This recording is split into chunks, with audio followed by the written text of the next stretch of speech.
네, 오늘 기념식에는 자유한국당 황교안 대표도 참석했는데 시민단체들이 강하게 반발하면서 한때 혼란을 빚었습니다. 지난 3일 광주를 방문했을 때와 비슷한 상황에 연출된 건데 황 대표는 광주의 아픔을 알고 있다면서 정치적 계산을 하고 있다는 주장에 대해서는 안타깝다고 일축했습니다. 취재기자 연결합니다. 김영수 기자. 네, 국회입니다. 네, 황교안 대표 예고한 대로 기념식에 참석했군요. 네, 그렇습니다. 자유한국당 황교안 대표는 나경원 원내대표를 비롯한 당 지도부와 함께 버스를 타고 도착했습니다.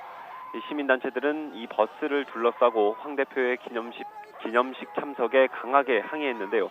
당시 시민들의 목소리 잠시 들어보겠습니다.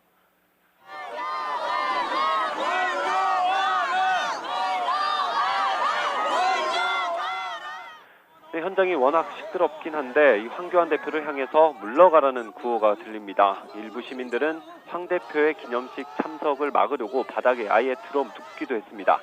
이 기념식장으로 들어가려는 한국당 지도부와 시민단체가 뒤엉키면서 기념식장 주변은 한때 큰 혼란을 빚었습니다. 황 대표는 지난 3일 문재인 정부 규탄대회에 참석하기 위해 광주를 찾았다가 물세례를 맞기도 했는데요. 이번에도 큰 반발이 예상됐던 만큼 기념식에 참석하겠다는 게 정치적인 계산이 있는 것 아니냐는 얘기도 많았습니다.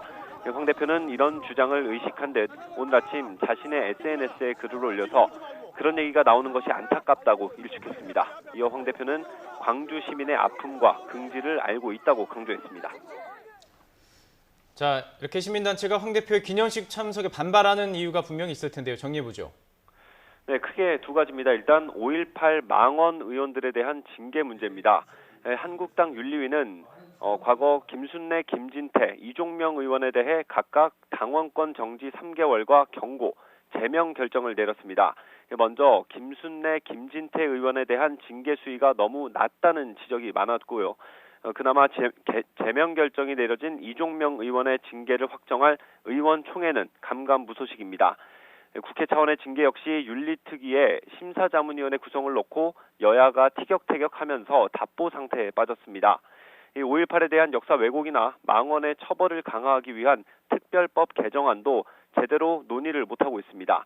논의가 시작되더라도 한국당이 표현의 자유 침해를 주장하는 만큼 입법까지는 상당한 진통이 예상됩니다. 지금까지 국회에서 전해드렸습니다.